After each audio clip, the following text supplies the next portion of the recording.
The year was 1268, and Pope Clement IV had just died in the city of Viterbo, which at the time was the seat of papal power since Rome was deemed too dangerous. So, as was tradition, the College of Cardinals gathered in the city to elect one of the... Let me expand on that. So, city of Viterbo. Part of my family lives in Viterbo. It's a gorgeous, gorgeous medieval town.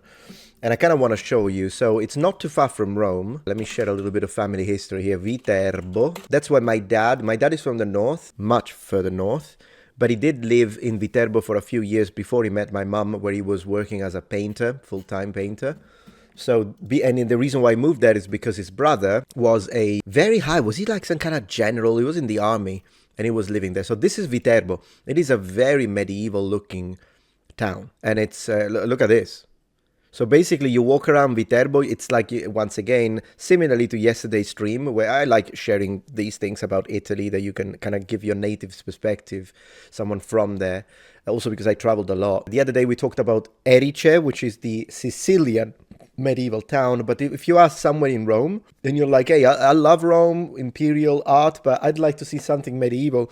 Viterbo is not too far, and it is one of the most beautiful medieval areas, and it really makes you feel like you're walking around the freaking Elder Scrolls, my friends, because it still has, of course, you've got the addition of electricity and whatnot, but it still has the same feel, younger generation would say vibe, as it did in freaking 15th century.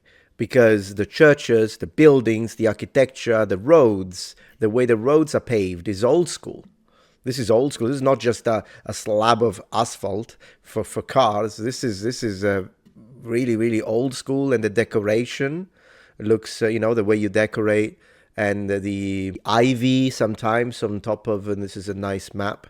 But yeah, the ivy that grows on top of the walls. And then you have these massive gates of metal and wood, iron and wood.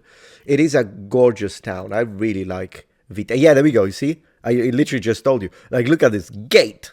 And this is someone's residence. Look at this door over here. There is a piazza, a square, which the name is crazy. It's Piazza, which means square, della morte. That's it. It means square of death.